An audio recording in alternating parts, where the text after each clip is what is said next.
Taib, adapun keutamaan kurban, tidak ada yang diamalkan anak Adam dari amalan saat Idul Adha yang lebih dicintai kepada Allah dibandingkan menumpahkan darah kurban. Nabi tidak pernah meninggalkan sama sekali untuk berkurban. Kurban adalah syiar min syairillah. Dia adalah syiar dari syiar-syiar Allah Subhanahu wa taala, di mana kurban itu menunjukkan seseorang telah mengagungkan Allah Azza wa Jalla, dan itu bukti ketakwaan. Apa hikmahnya? Kenapa kita mesti berkurban? Apa sih dibalik hikmah kurban itu? Yang pertama, ihya'us sunnati sayyidina Ibrahim, menghidupkan sunnah Nabi Ibrahim alaihi salatu wassalam. Karena perintah kurban ini berawal dari Ibrahim. Saat hendak menyembelih Ismail karena ujian dari Allah, Ibrahim pun lulus. Kemudian Allah menurunkan kambing gibas sebagai pengganti Ismail, dan Allah katakan wa fadainahu bidhibhin azim. Kami ganti Ismail dengan sembelihan yang besar. Semenjak disyariatkan kurban, Rasul tidak pernah meninggalkan kurban selama 10 tahun di kota Madinah. Makanya karena Rasul tidak pernah meninggalkan sunnah ini, setiap tahun Rasul berkurban, maka jumhur ulama mengatakan bahwa kurban itu sunnatun muakkadatun, sunnah muakkadah, dan inilah madhab Syafi'i, madhab Maliki, dan madhab Hambali dalam pendapat yang masyhur. Walaupun Abu Hanifah mengatakan wajib. Jadi 3 madhab mengatakan sunnah muakkad, Syafi'i, Malik, dan juga Ahmad, kecuali Abu Hanifah mengatakan wajib. Adapun adab-adab kurban yang harus antum pahami berdasarkan sunnah yang sahih. Yang pertama, saat menyembelih membaca basmalah, kemudian bertakbir bismillahi Allahu akbar, ya. Kemudian yang kedua, at-tarafuq inda dzabil udhiyati. Ingat, hendaklah lembut ketika bermuamalah dengan hewan kurbannya, ya. Jangan main langsung-langsung, diusap dulu gitu. Dan jangan kemudian memaksa menarik-narik, memukul-mukul sehingga sakit sebelum disembelih. Tidak boleh. Itu menyiksa binatang. Ya. Ya. Kemudian juga yang ketiga, ikhfa'u alati dzabhi an-nadharil udhiyati inda dzabhiha. Sembunyikan golok, pisau, pedang atau apa namanya, jangan dihadapkan di depan kambing yang mau disembelihnya, atau di depan unta atau depan sapi yang disembelihnya. Apalagi sengaja diacung-acungkan depan mukanya. Entar lagi kau sembelih, entar lagi. Antum ini nakut-nakuti kambing namanya, ya. Ini yang ketiga. Yang keempat, juga tidak boleh menyembelih di depan hewan yang akan disembelih lainnya. Ya, enggak boleh. Jadi sembunyikan yang lainnya itu. Alhamdulillah, di malam hari ini kembali kita bisa duduk untuk bertalabul ilmi, dan malam ini kita masuk pada hukum-hukum seputar kurban atau fikih kurban. Ma'asyiral muslimin wal muslimat rahimani wa rahimakumullah. Bicara tentang hukum-hukum kurban, banyak sekali nanti masalah-masalah yang kita akan kaji, tapi kita akan ringkas-ringkasnya tanpa mengurangi hal-hal yang penting untuk kita ketahui dalam masalah seputar kurban ini. Kurban sendiri dalam bahasa Arab disebut al-udhiyah, dan udhiyah itu artinya setiap yang disembelih seorang muslim dari unta, sapi ataupun kambing pada hari nahar, maksudnya hari Idul Adha, dan ditambah dengan hari tasyrik, tentunya dalam rangka taqarruban ila Allah Azza wa Jalla, mendekatkan diri kepada Allah Azza wa Jalla. Itulah definisi kurban. Adapun perintah kurban jelas baik secara nas Al-Quran ataupun hadis-hadis Nabi SAW. Sebut saja dan dalam surah Al-Kautsar Allah mengatakan fasalli li rabbika wanhar, salatlah untuk Rabbmu dan berkurbanlah untuk Rabbmu.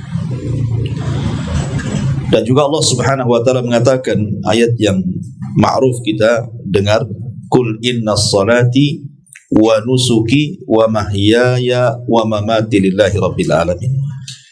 Katakan sesungguhnya salatku, kurbanku, seluruh hidupku dan matiku kuserahkan kepada Allah Rabb semesta alam.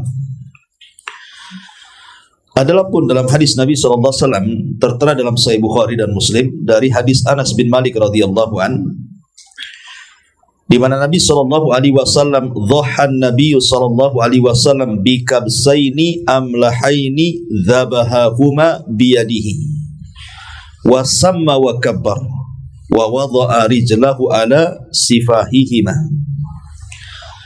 Nabi SAW biasa berkurban dengan 2 kambing gibas. Kambing gibas itu kambing wol, ya, bukan kambing kacang, domba bahasa kitanya. Dan keduanya berwarna putih, jadi putih mendominasi. Ada warna hitamnya, tapi putih yang mendominasi. Dan Nabi SAW menyembelih kedua kambingnya langsung dengan tangannya. Beliau menyebut nama Allah dan bertakbir dan meletakkan kakinya di leher keduanya, menunjukkan bahwa Nabi SAW berkurban dengan 2 ekor kambing. Bahkan Abdullah ibn Umar radhiyallahu an berkata, aqaman Nabi SAW bil Madinati 10 sinin yudhahi. Nabi SAW tinggal selama 10 tahun di kota Madinah itu, setiap tahun beliau berkurban. Jadi tidak pernah Rasul meninggalkan kurban. Setiap datang Idul Adha, beliau berkurban. Menunjukkan bahwa kurban ini menjadi perhatian Nabi, karena setiap tahun beliau berkurban. Ini diantara dalil-dalil, dan banyak juga dalil-dalil yang lainnya yang menunjukkan bahwa kurban itu adalah syariat yang disyariatkan. Taib, adapun keutamaan kurban, yang pertama, hadis Nabi SAW, Nabi mengatakan, ma'amila adamiyun min amali yawman nahri ahabba ilallah min ihraqid dami. Tidak ada yang diamalkan anak Adam dari amalan saat Idul Adha yang lebih dicintai kepada Allah dibandingkan menumpahkan darah kurban. Dari sini menunjukkan bahwa Nabi SAW menjelaskan keutamaan amalan seorang mukmin pada hari Idul Adha, bahwa tidak ada amalan yang lebih dicintai saat itu kecuali berkurban. Ini yang pertama. Yang kedua, dawamun Nabi SAW alal udhiyati. Nabi tidak pernah meninggalkan sama sekali untuk berkurban. Tadi sudah saya jelaskan hadisnya dari Abdullah ibn Umar radhiyallahu anhu. Kemudian yang ketiga, kurban adalah syiar min syairillah. Dia adalah syiar dari syiar-syiar Allah Subhanahu wa taala, di mana kurban itu menunjukkan seseorang telah mengagungkan Allah Azza wa Jalla, dan itu bukti ketakwaan. Dan itu dijelaskan dalam Al-Quran, wa man yu'adzim syairallah fa innaha min taqwal qulub. Siapa yang mengagungkan syiar-syiar Allah, itulah tanda dari ketakwaan hati. Kemudian yang keempat, Allah Subhanahu wa taala menyebut satu nafas antara perintah salat dengan perintah kurban. Dan kita tahu salat itu amalan tertinggi setelah syahadat.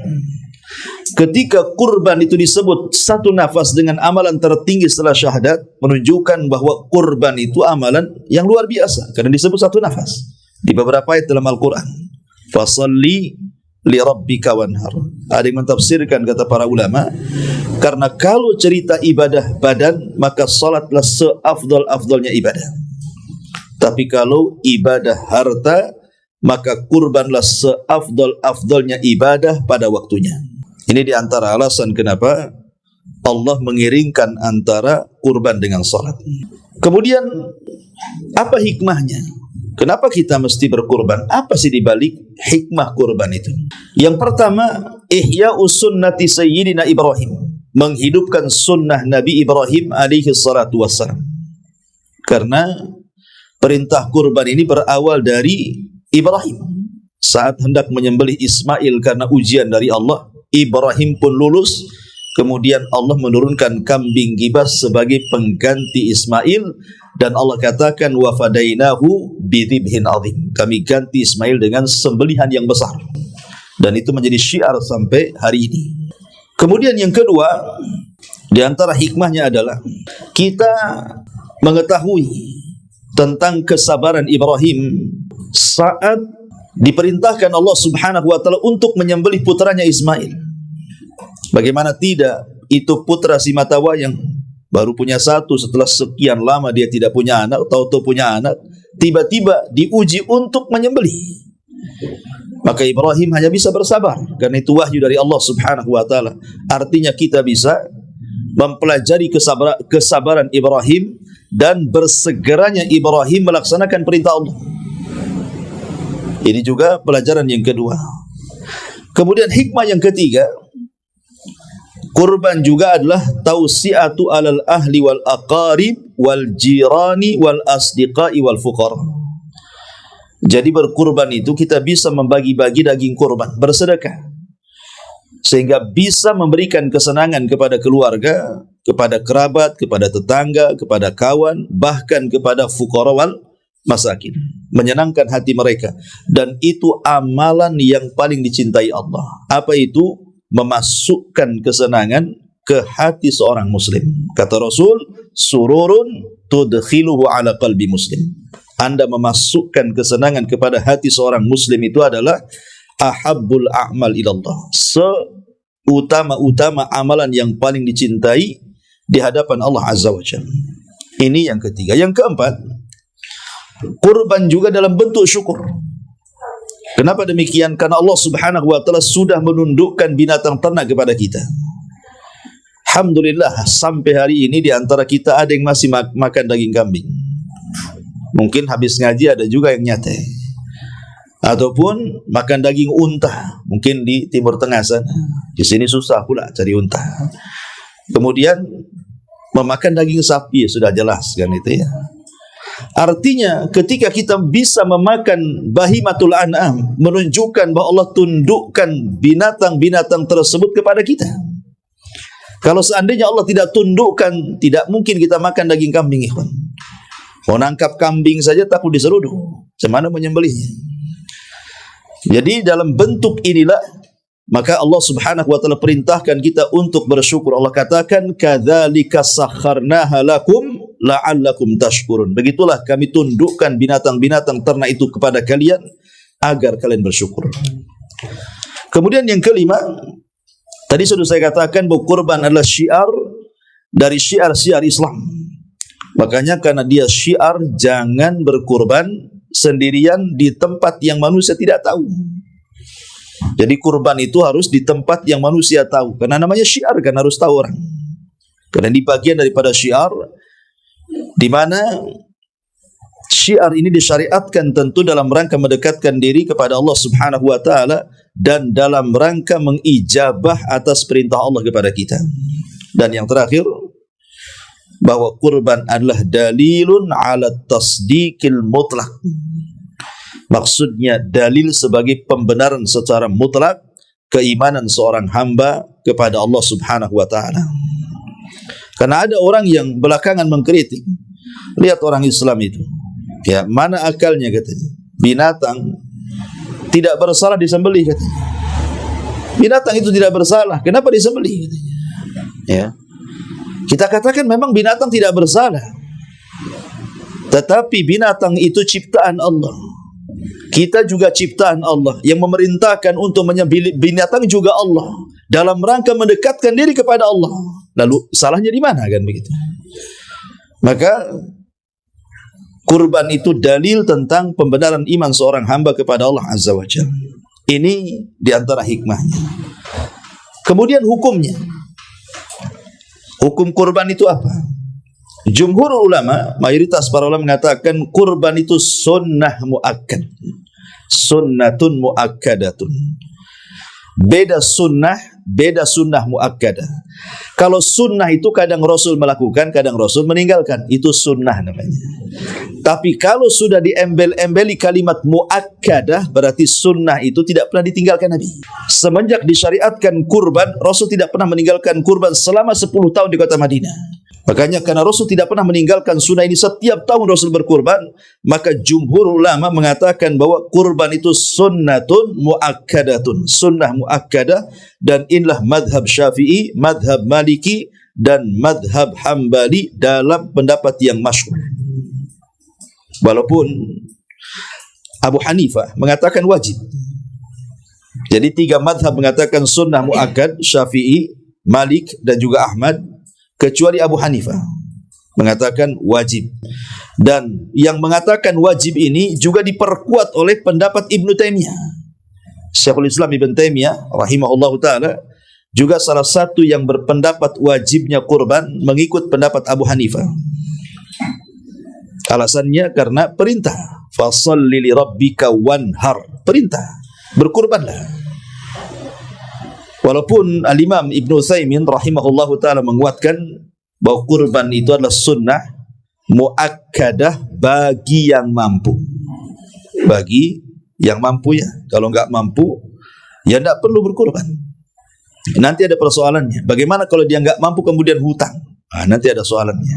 Taib. Kemudian di antara syarat-syaratnya, baik syarat yang berkurban atau syarat hewan yang dikurbankan. Yang pertama, syarat bagi yang berkurban dulu. Pertama, dia harus Islam. Orang kafir tidak ada kewajiban kurban. Kalau ada orang kafir umpamanya ngasih kambing kepada kita, saya mau kurbanlah gitu, maka percuma korbannya. Kenapa? Karena amalan mereka tidak dianggap di hadapan Allah sampai mereka bersyahadat dengan 2 syahadat.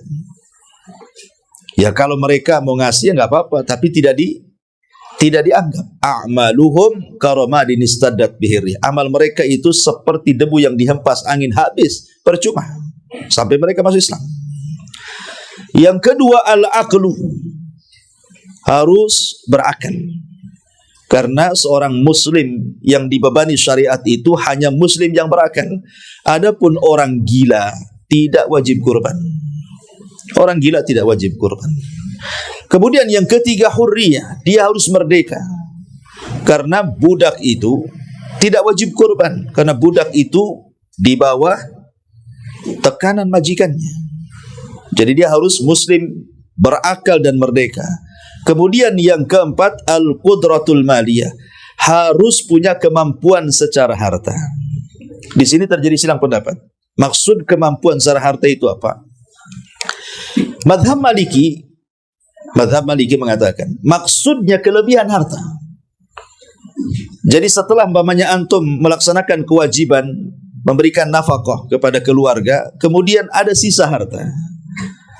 Lah kalau seandainya ada sisa harta itu tanpa kemudian mengurangi hak-hak nafkah yang antum berikan kepada keluarga, berarti antum sudah masuk kepada kategori berkurban karena ada harta lebih. Ya, ini dalam mazhab Maliki. Tetapi dalam mazhab yang lainnya, Hambali mengatakan tidak demikian. Dia mengatakan dalam mazhab Hambali tidak demikian.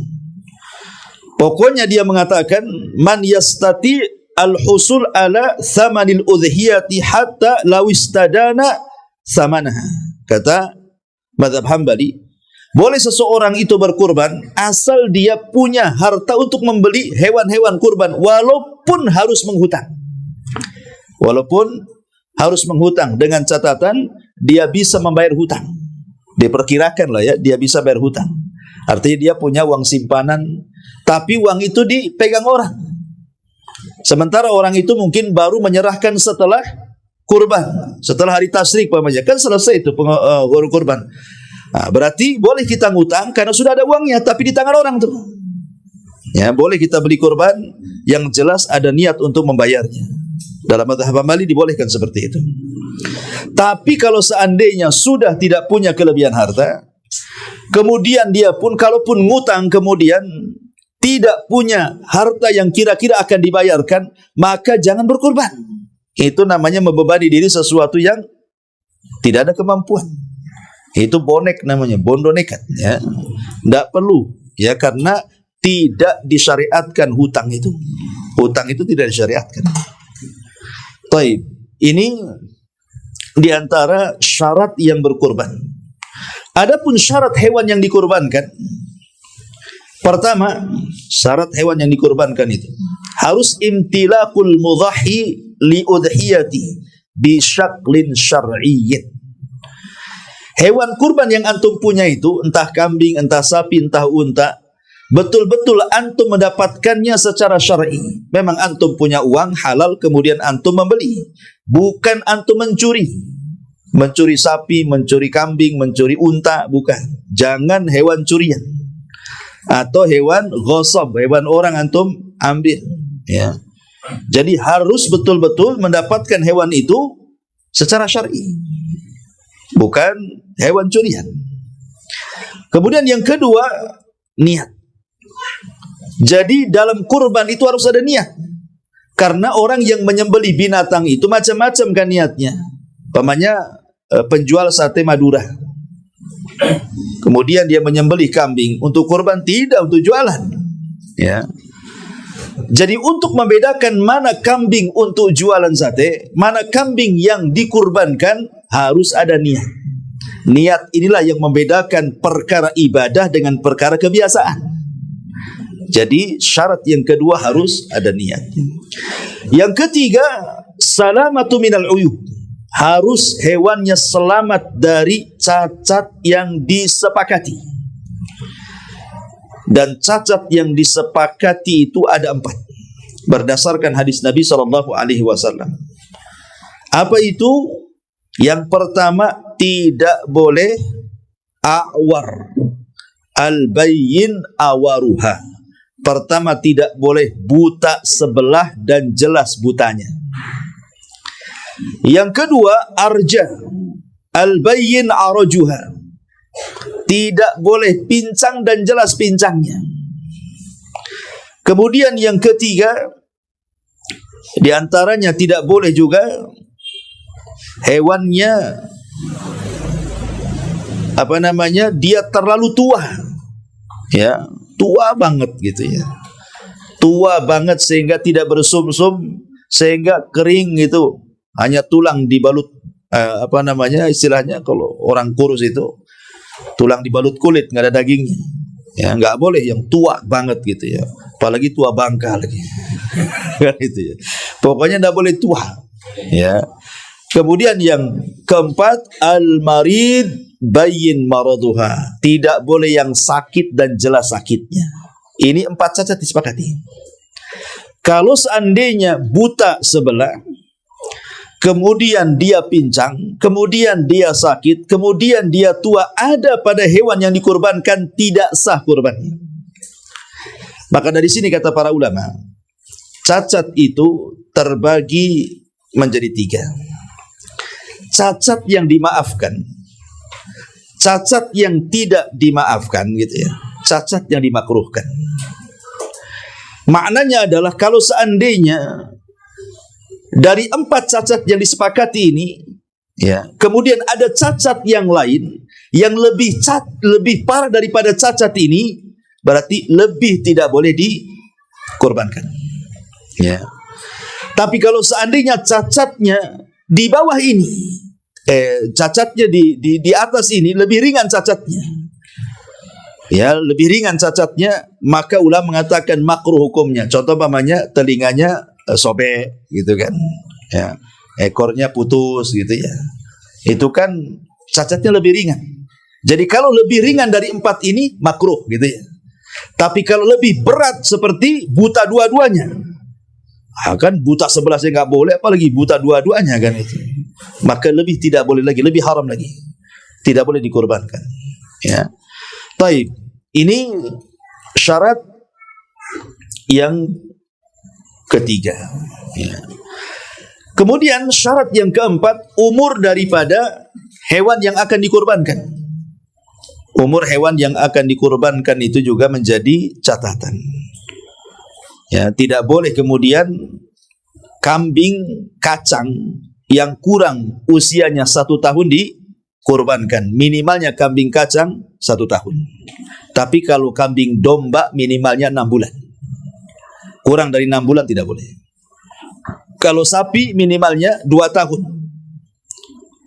Sapi minimalnya 2 tahun, dan kalau unta minimalnya 5 tahun. Ini umur-umur yang disepakati, tidak boleh kurang dari ini. Ya. Makanya kadang-kadang nih kalau orang jual kambing, saking lakunya gitu ya, kadang-kadang kambing kecil pun udah dijual dia.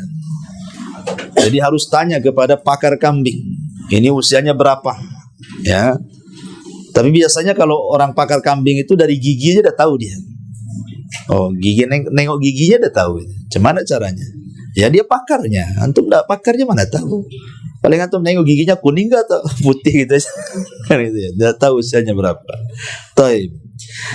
Ini di antara syarat-syarat daripada kurban. Kemudian nau'ul udhiyah. Nau'ul udhiyah. Mana yang lebih afdal dari jenis-jenis hewan kurban itu yang kita kurbankan?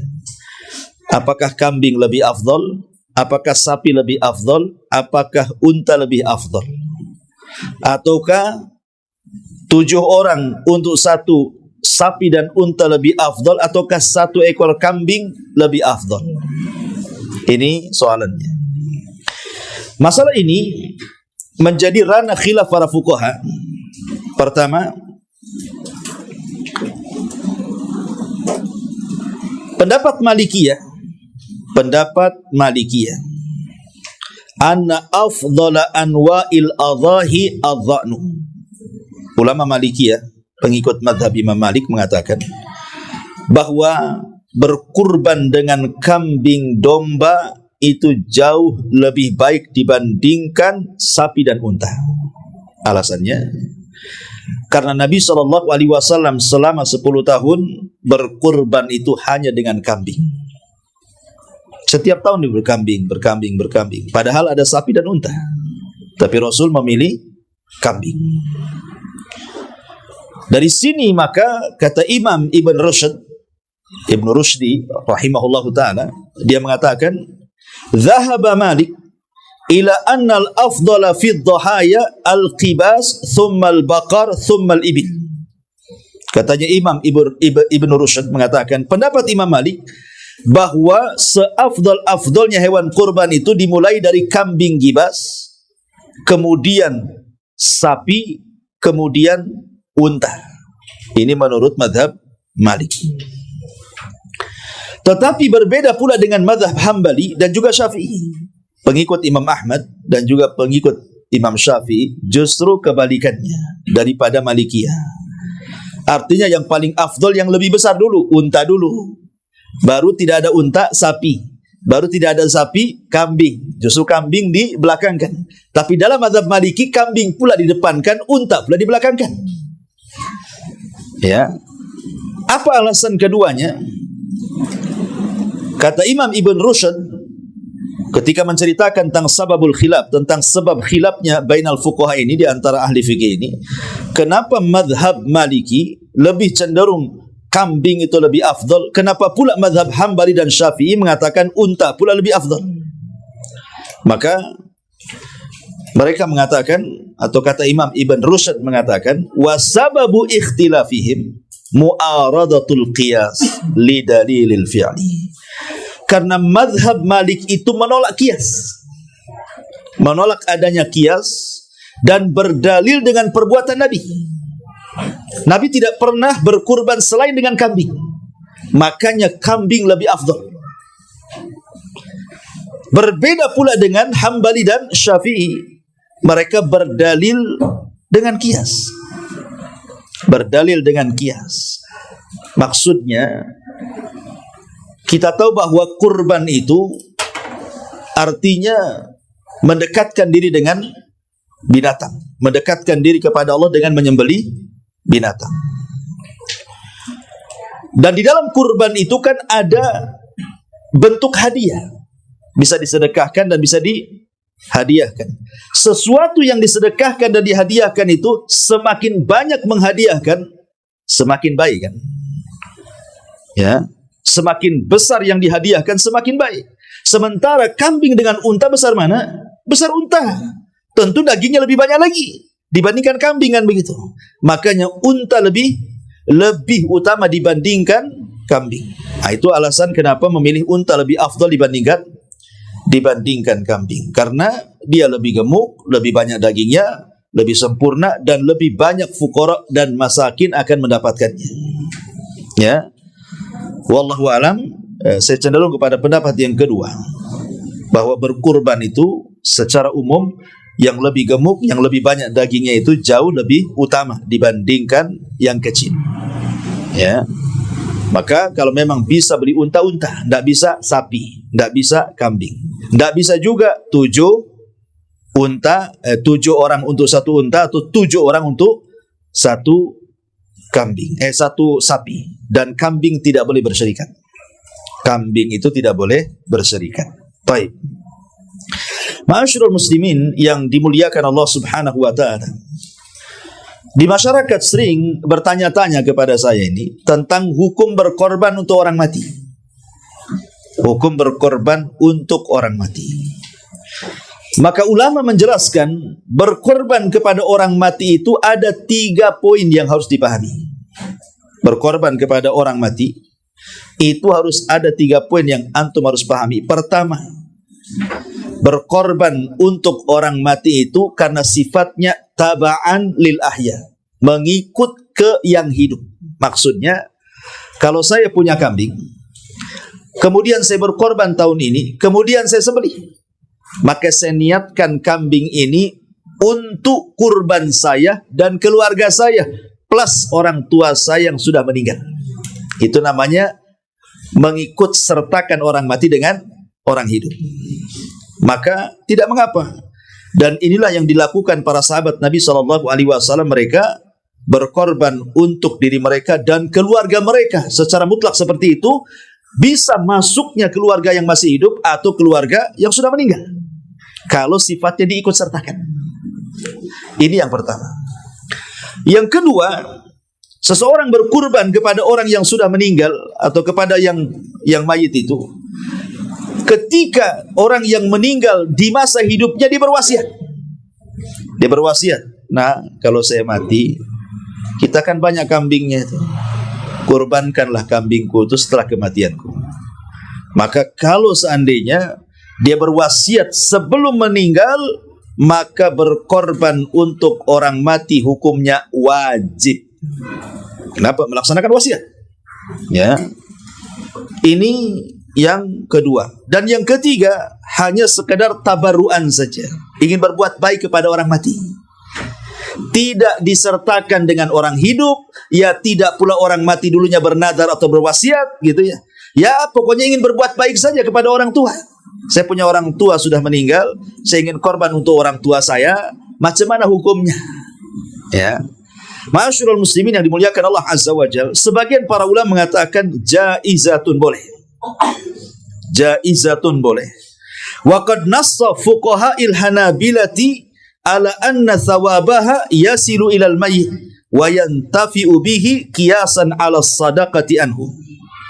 Sebagian ulama fuqaha dari kalangan Hanabilah, mazhab Hambali, mengatakan bahwa kalau kita hendak berbuat baik dengan cara berkurban, dihadiahkan pahalanya kepada orang mati, maka pahalanya sampai kepada orang mati dan orang mati bermanfaat dengan transferan pahala itu. Kenapa demikian? Kata mazhab Hambali, dikiaskan dengan sedekah. Dikiaskan dengan sedekah. Sebagaimana kita bersedekah juga sampai pahalanya, maka kurban juga sama. Kurban juga sama. Akan tetapi, kata ulama, la nara anna takhsisal mayyiti bil udhiyati minas sunnah. Walaupun demikian, kita tidak boleh menganggap berkurban kepada orang mati itu dikatakan sunnah. Enggak boleh. Ya. Boleh kita berkurban hanya sekedar ingin berbuat baik saja kepada orang tua yang sudah meninggal. Saya ingin berkurban untuk orang tua saya yang sudah meninggal. Pahalanya sampai kata Hambali. Kiasan dengan sedekah. Tapi walaupun demikian jangan dikatakan sunnah. Jangan dikatakan sunnah. Ya hanya ingin berbuat baik saja. Gitu maksudnya. Ya. Karena Nabi SAW tidak pernah berkurban untuk salah satu keluarga yang sudah meninggal. Khadijah meninggal duluan, Rasul tidak pernah berkurban untuk Khadijah kan. Padahal itu istri tercintanya tuh. Ya. Tidak pula berkorban kepada anak-anak yang sudah meninggal.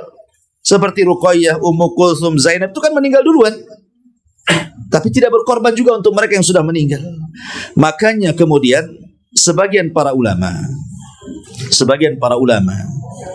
di antaranya mazhab Syafi'i dan yang dipilih oleh Imam Ibnu Utsaimin, ya, bahwa tidak disyariatkan berkurban untuk orang mati secara khusus.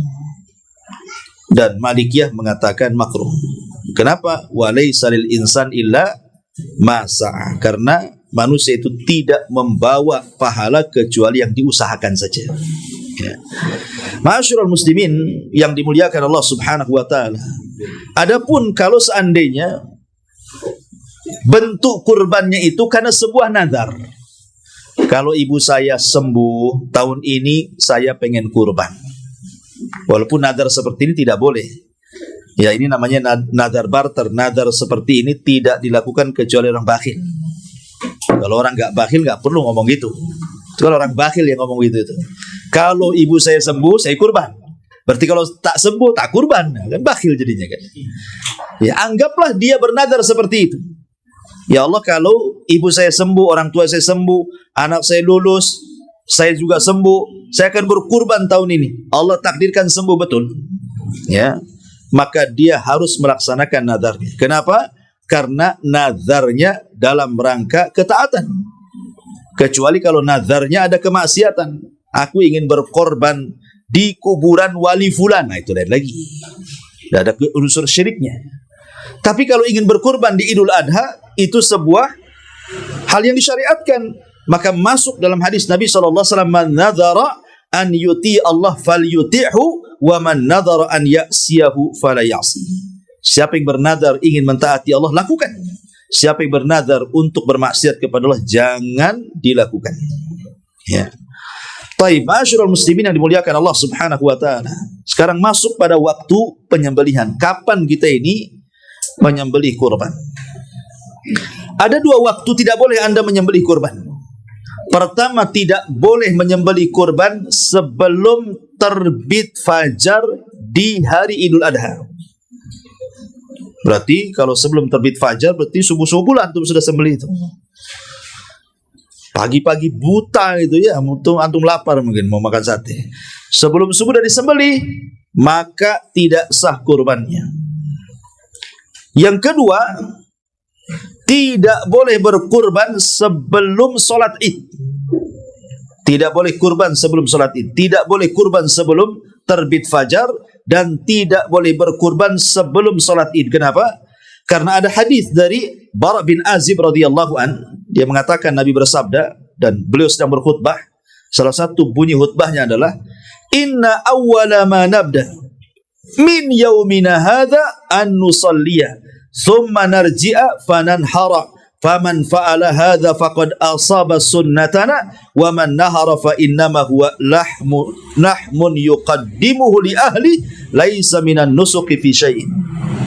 Kata Nabi SAW, sesungguhnya awal yang kita lakukan hari ini, maksudnya Idul Adha, adalah kita sholat dulu. Berarti sholat dulu, sholat Id dulu. Baru setelah itu kata Rasul, kita kembali. Kemudian kita sembelih unta kita. Maka barang siapa yang melakukan seperti ini, maka dia telah mencocoki sunnahku. Tapi kalau dia tidak melakukannya, berarti hewan itu hanya sekedar daging yang dimakan untuk keluarganya saja. Dan itu bukan sedekah, bukan kurban. Hanya sedekah saja. Ya. Dari sini menunjukkan bahwa kurban itu dilakukan setelah pelaksanaan sholat. Bagi yang melaksanakan sholat. Tapi bagi yang ada di hutan umpamanya, antum sedang kerja di hutan, jadi polisi perhutani sana, ya, kalau lagi di hutan ada 3-4 orang, tak ada yang bisa pula sholat di sana karena mencar-mencar jaga. Nah, kebetulan ada kambing lah di hutan itu. Gimana cara menentukan waktu penyembelihannya? Maka bagi yang tidak melaksanakan sholat, kata para ulama, penentuan waktunya setelah terbit matahari meninggi 1 tombak, masuk waktu syuruk, atau dengan kata lain masuk awal duha. Bagi yang tidak sholat, baru disembelih. Ya, jadi tapi bagi yang sholat, selepas sholat, ya syukur-syukur setelah khutbah, mendengarkan khutbah, baru disembelih. Ya, supaya jangan ragu-ragu kapan dimulainya. Adapun akhir penyembelihan adalah di akhir hari tasyrik. Berarti penyembelihan kurban itu kan 4 hari. Idul Adha tanggal 10, kemudian tanggal 11 hari tasyrik, tanggal 12 hari tasyrik, tanggal 13 hari tasyrik. Berarti tanggal 13 atau hari ketiga hari tasyrik sebelum terbenam matahari masih boleh berkurban. Kalau sudah terbenam berarti sudah tidak ada lagi syariat kurban. Itu akhir penyembelihan hewan kurban. Baik, ma'asyiral muslimin yang dimuliakan Allah Subhanahu wa taala. Bagaimana hukum menyembelih kurban di malam hari? Karena antum sibuk kerja di siang hari. Sibuklah kerja di siang hari itu, tak sempat menyembelih kurbannya. Akhirnya malam-malam buta lah antum itu jam 1 nyembelih kurban. Ya. Jadi bagaimana hukumnya menyembelih kurban di malam hari? Tentu masih dalam hari-hari kurban. Ya. Maka disebutkan para ulama at-tadhiyatu fil laili tujzi. Menyembelih hewan kurban di malam hari itu sah-sah saja. Dan ini adalah pendapat jumhur Hanafiyah, mazhab Hanafi, wasyafi'i dan juga mazhab Syafi'i. Dan juga salah satu daripada mazhab Hambali. 3 mazhab membolehkan. Tapi kalau bicara afdol-afdolan, ya afdol siang. Ya, karena malam itu kan siapa yang nonton? Kalau siang kan banyak penontonnya, kan itu kan syiar. Ya. Taib, ma'asyiral muslimin yang dimuliakan Allah Azza wa Jal. Dalilnya umum, tentu yang membolehkan menyembelih di malam hari itu ya dalilnya umum. Ya, karena seperti contoh kullu ayyamit tasyrik dzabhun, setiap hari tasyrik itu penyembelihan, berarti mencakup siang dan malam gitu ya. Tapi dalil khusus yang enggak ada. Rasul tidak pernah diceritakan menyembelih kurban di malam hari. Nah, tapi ikhwatu fillah muliakan Allah Azza wa Jalla, seutama-utama orang yang berkorban itu setelah sholat Id adalah segera disembelih. Walaupun di sini ada pilihan kan, ada 4 hari orang itu boleh berkurban kan, tanggal 10, 11, 12, 13. Tapi seutama-utamanya adalah al-mubadaratu ila at-tadhiyah, bersegera sembelih hewan kita. Habis sholat mendengarkan khutbah, ambil parang, goroh. Ya, itu lebih baik gitu kan. Dan itu disunahkan hukumnya. Ya, disunahkan hukumnya berdasarkan mazhab Hanafi, mazhab Maliki, mazhab Syafi'i dan mazhab Hambali. 4 mazhab mengatakan sunnah hukumnya al-mubadaratu fi dzabhil udhiyati, bersegera menyembelih hewan kurbannya. Walaupun ada waktu 3 hari tasyrik dan 1 hari Idul Adha. Ya. Kemudian juga masalah selanjutnya adalah disunahkan juga kalau bisa menyembelih sendiri. Jangan diwakilkan. Ya, itu disunahkan hukumnya. Karena Nabi menyembelih sendiri. Tetapi Nabi pun pernah juga mewakilkan kepada Ali kan. Rasul itu membawa 100 ekor unta yang 7 ketika haji gitu ya. Nabi SAW menyembelih 70 ekor dan 30 disembelih Ali, diwakilkan kan. Dari sini juga boleh seseorang itu mentaukilkan menyembelih binatang kurban. Kan ada orang yang tidak pengalaman, tidak mampu melihat darah, asih melihat darah saja dia lemas kan itu ya. Asih melihat pisaunya aja gemetar gitu kan. Ada orang yang tidak pernah menyembelih, bawaannya gemetar saja. Jangan lagi sapi yang ngamuk kan, kambing kacang aja dia nggak berani. Lah kalau ada orang-orang yang seperti ini, padahal harus latihan sebenarnya kan. Anggaplah dia memang tidak berani, maka boleh ditaukilkan, diwakilkan kepada orang yang amanah tentunya untuk menyembelihkan kurbannya. Kemudian masalah selanjutnya adalah bolehnya memakan dan menyimpan daging kurban. Boleh memakan dan menyimpan daging kurban. Dulu saya masih kecil, di kampung saya itu ada ya semacam doktrin bahwa berkorban itu tidak boleh orang yang berkorban tidak boleh makan daging korbannya katanya. Ya. Maka kita katakan yang nyuruh makan itu Allah. Dalam Quran surah Al-Hajj ayat 27 Allah mengatakan fakulu minha, makan kata Allah. Kata orang kampung jangan makan. Lah, gimana? Allah katakan makan, mereka pula jangan makan. Allah yang katakan makan. Ya. Fakulu minha wa at'imu al-ba'is al-fakir. Lebihnya beri makan kepada orang-orang yang membutuhkan dan fakir. Jadi Allah yang merintahkan makan. Sampai Imam Ibnu Hazm rahimahullahu taala, ya, ulama Zahiriyah mengatakan fakulu itu kan fi'lul amr. kata kerja perintah. Dan dalam ilmu usul, al-amru yufidul wujub. Perintah itu memiliki faedah wajib. Jadi Imam Ibnu Hazm berdalil dengan surah Al-Hajj 27, makan daging kurban itu wajib. Berarti kau tak makan, dosa dia. Walaupun pendapat yang kuat tidak sampai ke wajib, tapi sunnah saja. Ya, sunnah saja. Minimal kalau antum berkorban, makan tuh daging korban. Ya Ustaz, tidak bisa. Saya kalau kolesterol saya naik, darah tinggi naik, bismillah. Nggak mungkin Allah memerintahkan sesuatu tidak ada kebaikan di dalamnya. Bismillah saja. Kalau habis makan korban kemudian mati, ya qadarullah. Tapi Anda sudah melaksanakan perintah kan gitu ya. Sudah menjalankan sunnah, ya jangan berlebihan. Karena sesuatu yang berlebihan itu pasti akan jadi masalah. Ya, sesuatu yang berlebihan.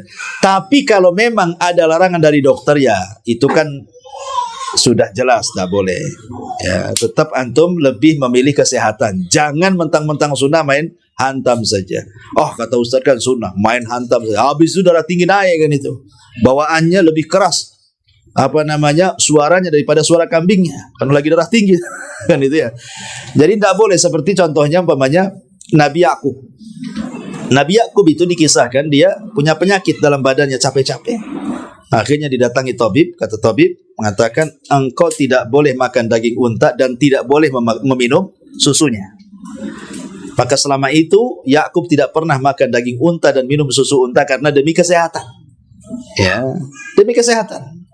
Tapi masalahnya anak-anaknya ikut-ikutan tak makan daging unta, tak minum susu unta. Kemudian mereka mengharamkan kepada diri mereka tidak boleh makan daging itu. Maka Allah Subhanahu wa taala kemudian katakan kepada mereka bahwa Yakub mengharamkan kepada dirinya itu faktor kesehatan. Loh, kalian ini apa yang mengharamkan? Hanya ikut-ikut bapaknya saja. Ya. Jadi kalau faktor kesehatan ya tentu lebih dahulukan kesehatan. Ya kan ini kan sunnah saja. Ya, baik. Wallahu a'lam. Intinya bahwa boleh makan daging. Kemudian yang selanjutnya adalah dzabhul udhiyah awit tasadduq bi thamani. Ma'asyiral muslimin yang dimuliakan Allah Subhanahu wa taala. Kita tahu bahwa menyembelih kurban lebih afdal dibandingkan sedekah. Seharga kurban itu. Jadi umpamanya sekarang tanggal 10 nih, Dzulhijjah, besok 11, besoknya 12, besoknya 13. Berarti 4 hari ini umpamanya antum punya uang seharga 3 juta. Bisalah membeli 1 ekor kambing. Tapi satu sisi nih mungkin ada yang lain yang perlu disedekahkan. Mungkin ada orang yang berhajat untuk disedekahkan. Ya, entah membangun pesantren, entah membangun masjid, entah membangun apa. Pokoknya ada hal-hal yang harus disedekahkan. Maka di sini para ulama mengatakan mana yang lebih utama? Ya, yang 3 juta yang antum miliki itu dibelikan kambing ataukah bersedekah ke masjid? Di waktu ketika disyariatkan berkurban tanggal 10, 11, 12 dan 13. Maka ulama mengatakan berkurban lebih baik dibandingkan sedekah seharga kurban. Alasannya apa? 1. Kalau antum sedekahkan ke masjid, ke pesantren, ke fakir miskin, ke anak yatim, ke panti asuhan dan begitu seterusnya, ketika antum mendahulukan sedekah daripada kurban, maka akan mengantarkan kepada meninggalkan sunnah yang disunnahkan Nabi, berkurban. Ya, kan jadi tidak jadi kurbannya kan? Karena sedekahkan ke tempat lain. 1. Yang kedua, Nabi SAW dan para khulafaur rasyidin, ya, mereka tahu bahwa sedekah itu afdal. Mereka tahu sedekah itu afdal. Tapi kenapa kemudian mereka lebih mengutamakan kurban dibandingkan sedekah? Menunjukkan bahwa pada hari waktu kurban yang paling afdal amalan kurban dibandingkan sedekah. Kemudian yang ketiga alasannya bahwa berkurban itu ada sebagian ulama mengatakan wajib. Walaupun ada yang mengatakan sunnah muakkadah. Tapi kalau sedekah kan tidak wajib kecuali zakat. Ya, sedekah kan kerelaan kita. Ya, ini juga alasannya. Ya. Kemudian juga yang keempat, bahwa berkurban itu kalau seandainya seseorang kemudian meninggalkan kurban dan memilih sedekah, maka akan banyak keutamaan-keutamaan dan hikmah-hikmah yang antum tidak akan dapat. Seperti yang saya sudah jelaskan tadi, keutamaan kurban dan hikmahnya. Kalau antum udah gak kurban, gak dapat tuh. Makanya kenapa berkurban pada waktunya lebih afdal dibandingkan sedekah seharga hewan kurban. Nah, ini juga harus dipahami. Ya. Taib. Kemudian masalah yang lain adalah amman tujzi'ul udhiyah. Amman tujzi'ul udhiyah. Kepada siapa kurban itu sah untuk dikurbankan. Ma'asyiral muslimin yang dimuliakan Allah Azza wa Jalla, ada sebuah hadis dari Abi Ayyub Al-Ansari radhiyallahu anhu. Ketika menceritakan bagaimana para sahabat berkurban, apa kata Abi Ayyub? Kana ar-rajulu yudhahi bisyati anhu wa an ahli baitihi. Di zaman Nabi, kami para sahabat, katanya Abi Ayyub Al-Ansari, berkurban dengan seekor kambing, diniatkan untuk dirinya dan untuk satu keluarganya. Jadi ada persepsi di masyarakat itu, kalau umpamanya ada satu keluarga, satu ayah, satu ibu, kemudian ada 3 anak. Tahun ini ayahnya dulu, tahun depan ibunya dulu, tahun depannya anaknya nomor satu, tahun depannya lagi anaknya nomor 2, kan begitu. Ya. Padahal kalau dalam sunnah Nabi SAW, kebiasaan para sahabat tidak harus kemudian dikhususkan tahun ini si fulan, tahun ini si fulan, tidak perlu. Setiap tahun korbankan satu kambing, niatkan untuk semuanya. Itu sudah mencukupi, tanpa harus kemudian mentakyin ini kurbannya si fulan, si fulan, si fulan, si fulan, gitu maksudnya. Berdasarkan hadis Abi Ayyub Al-Ansari radhiyallahu anhu. Ma'asyiral muslimin yang dimuliakan Allah Azza wa Jalla. Tetapi dalam hal ini ada 3 perkara. Yang pertama, ya, al-qarabatu mislu az-zawjati wal aulad. Jadi kalau dalam satu rumah itu ada istri dan ada anak-anak, maka boleh kita niatkan satu kambing untuk saya pribadi, plus untuk istri saya, plus untuk anak-anak saya. Karena mereka adalah yang paling dekat dengan kita. Ini yang pertama. Kemudian yang kedua, tujzi'u amman dakhala fi nafaqatil wajibati. Farajulun lahu akhun saghirun qasiru nafaqatihi alaihi. Fa innal udhiyata tujzi'u anhu aidha. Ataupun pamannya antum punya saudara kandung, antum sudah berumah tangga, punya adik kandung, ya. Kemudian dia hidup satu rumah dengan kita karena masih kecil. Ya, masih kecil, orang tua sudah meninggal. Ini adik satu-satunya, belum bisa cari nafkah, belum kawin, akhirnya kakaknya yang merawatnya. Hidup satu rumah. Maka adik yang hidup satu rumah dengan kakaknya ini juga boleh diniatkan satu kambing untuk satu keluarga, termasuk dia juga. Walaupun hubungannya saudara. Ya, ini yang kedua. Kemudian yang ketiga, amman yashaka fi maskanika kaman kafala yatiman. Ataupun siapapun yang serumah dengan kamu seperti anak yatim. Anak yatim kan gak ada hubungan. Dia orang luar kan? Ya, dia orang luar, kita pungut karena dia yatim. Tapi kita asuh di rumah kita, maka itu pun masuk, boleh diniatkan satu keluarga termasuk anak yatim itu. Syaratnya satu rumah ya. Ya, dalam satu rumah. Yang jadi masalah itu, ikhwatu fillah muliakan Allah Subhanahu wa taala, adalah kalau seandainya kita ini sudah tua nih, punya anak kita 3, tapi tidak satu rumah, masing-masing sudah berkeluarga, ya, dan masing-masing beda rumah, maka tidak boleh diniatkan niat kita ini satu kambing untuk satu keluarga, tapi masing-masing keluarga mengeluarkan kurbannya, karena anak-anak kita sudah menikah dan sudah punya rumah sendiri-sendiri. Berarti kewajibannya sendiri-sendiri. Jadi yang dimaksud di sini adalah kalau tergabung dalam satu rumah, syaratnya juga belum berkeluarga. Kalau sudah berkeluarga, walaupun satu rumah, mamanya ini Pak Jul rumahnya besar nih, anak-anaknya sudah pada nikah, tapi mamanya ini anak pertama kamarnya di sini, anak kedua kamarnya sama suaminya di sini, anak ketiga kamarnya sama suaminya di sini, sudah berkeluarga semua kan? Maka masing-masing berkeluarga itu punya tanggung jawab masing-masing, tidak dibebankan kepada Pak Jul satu kambing untuk satu rumah gitu, enggak, karena sudah berkeluarga masalahnya kan. Berarti dia punya kewajiban masing-masing untuk berkurban. Ya. Ma'asyiral muslimin yang dimuliakan Allah Subhanahu wa taala. Termasuk juga orang yang punya 2 istri. Siapa di sini? Ya. Jadi kalau seandainya rajulun mutazawwij bi zaujatainil ula indahu wal ukhra inda ahliha hal yulzimu udhiyatan am udhiyataini. Di sini ada soalan kepada Syekh Utsaimin rahimahullah taala. Seorang laki-laki punya 2 istri. Yang satu tinggal bersamanya, yang satu pula tinggal dengan mertuanya. Kalau saya berkorban dengan 1 kambing, bolehkah saya ini diniatkan kepada istri yang pertama dan yang kedua? Bisa dipahami? Maka Syekh Utsaimin rahimahullah taala mengatakan, al-udhiyatu fil baiti alladhi huwa fihi taqfi li'annaha min ahlihi wa in kanat hiya inda ahliha. Ya, tapi Syekh Utsaimin mengatakan kalau gambarnya seperti ini, walaupun pisah rumah. Ini kan pisah rumah nih kan, yang satu sama dia, yang satu sama keluarganya. Kata Syekh Utsaimin, cukup 1 kambing diniatkan untuk 2 istrinya karena istri keduanya walaupun hidup sama mertuanya termasuk keluarga dia. Nah, kalau khusus ini boleh 1 kambing walaupun beda rumah, kata Syekh Utsaimin rahimahullah dalam kitabnya Majmu' Al-Fatawa. Ya.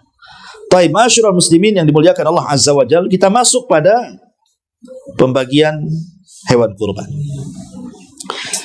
Pembagian hewan kurban, Syekh Utsaimin ditanya bahwa pembagian hewan kurban itu dibagi menjadi 3 pembagian. Pertama, dimakan. Yang kedua, disedekahkan. Yang ketiga, dihadiahkan. Dimakan, disedekahkan, dihadiahkan. Berarti 1/3 untuk dimakan, 1/3 untuk disedekahkan, 1/3 untuk dihadiahkan. Adapun kenapa kemudian mesti 3? Kata Syekh Utsaimin mengatakan, al-awwal at-tamattu bi ni'matillahi azza wajalla. Dalam rangka menikmati nikmat yang Allah anugerahkan kepada kita, makanya kita yang berkorban makan bersama keluarga. Dalam rangka bersyukur akan nikmat. Makanya kita makan sama-sama keluarga. Ini yang pertama.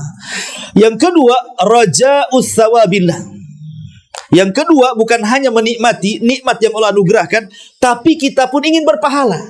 Dengan cara apa? Sedekahkan 1/3-nya. Ya, selain kita mensyukuri nikmat, kita pun ingin punya pahala dalam korban. Dengan cara apa? Sedekahkan 1/3-nya. Kemudian yang ketiga, bukan hanya dapat pahala, kita pun ingin menebar kasih sayang di tengah-tengah manusia. Bukan hanya kepada orang muslim, hatta orang kafir sekalipun. Maka di situ ada syariat hadiah. Boleh dihadiahkan karena hadiah itu tidak mesti kepada orang mukmin, orang kafir pun boleh dikasih hadiah. Maka boleh kita menghadiahkan 1/3 daging kurban kepada orang yang di luar daripada Islam, menebar kasih sayang. Ya, minimalnya walaupun mereka tidak masuk ke agama kita, tapi tidak mencela agama kita dan justru memujinya. Oh, orang muslim itu baik, masya Allah, datang kurban ada daging sampai. Ya, tapi yang sebelah itu bakhil tuh, tidak pernah ngasih itu, ini kan bahaya tuh. Gitu ya.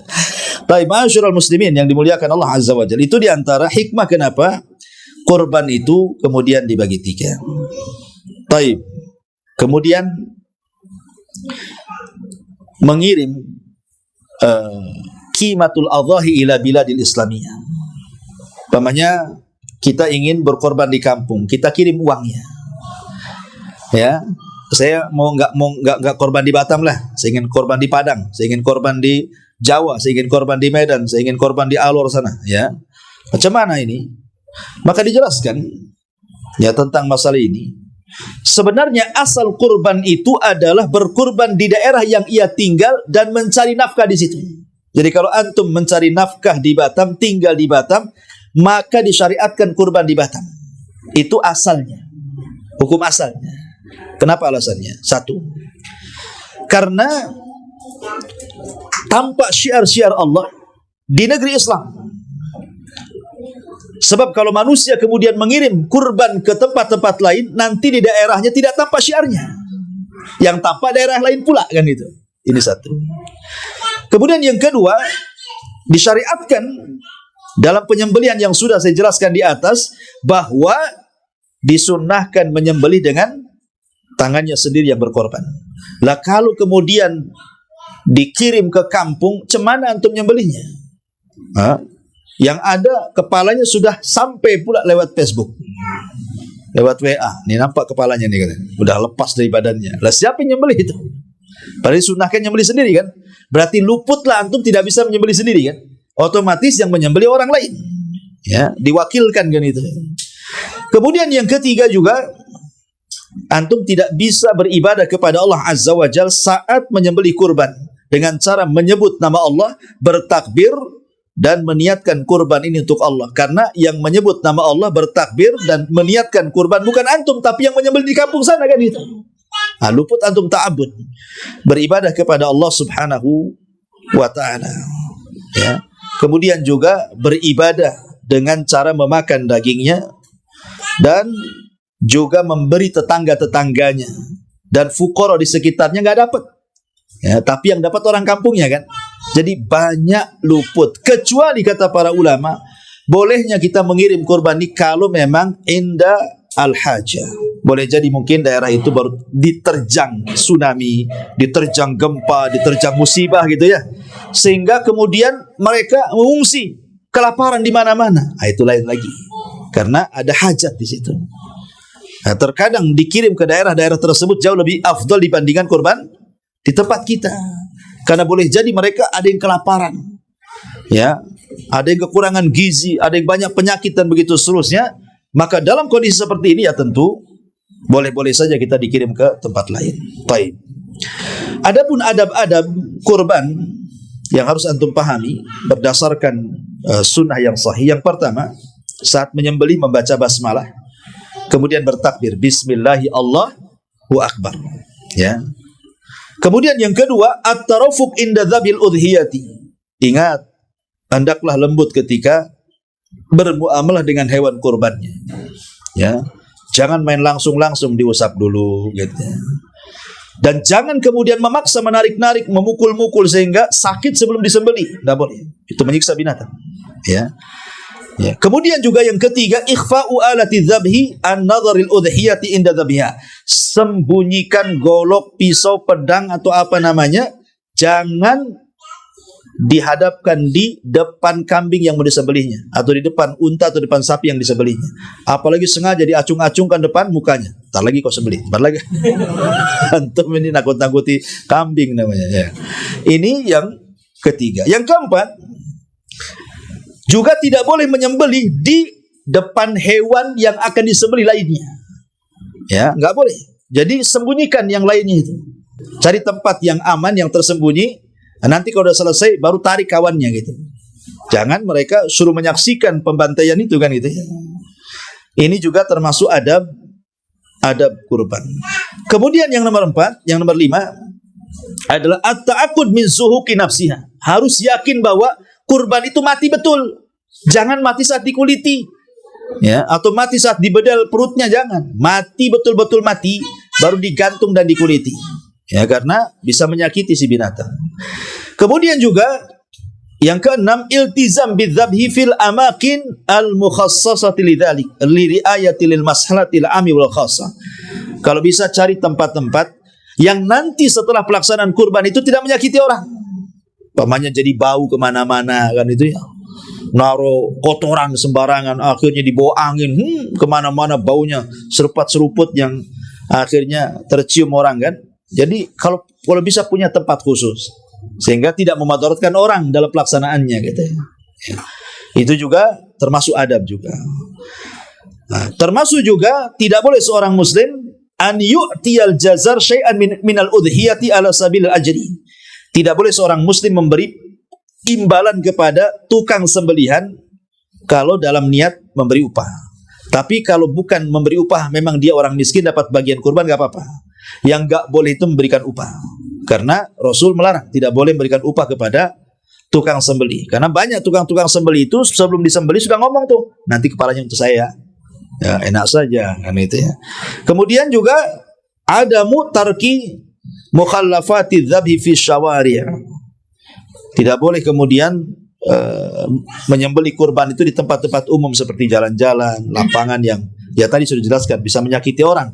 Karena Allah mengatakan walladzina yu'dzunal mu'minina wal mu'minat bighairi maktasabu faqad ihtamalu buhtanan wa itsman mubina. Orang-orang yang menyakiti orang-orang mukmin laki-laki dan perempuan, ya, bighairi maktasabu faqad ihtamalu buhtanan wa itsman mubina. Lihat bagaimana Allah ancam, ya, tanpa memperhatikan, mengindahkan tentang perasaan orang, maka dia telah membawa dosa yang sangat jelas, gitu ya. Baik, ini adab saat menyembelih. Adapun adab bagi orangnya sendiri, bagi orang yang berkorban, satu, tidak boleh memotong kuku, tidak boleh memotong rambut, tidak boleh memotong bulu-bulu apapun di badan. Kalau antum berkorban nih, nanti 10 hari lagi mau Idul Adha, berarti mulai tanggal 1 Dzulhijjah sudah tidak boleh memotong kuku, memotong kumis, memotong bulu ketiak, memotong rambut, tidak boleh memotong, segala yang tidak boleh dipotong.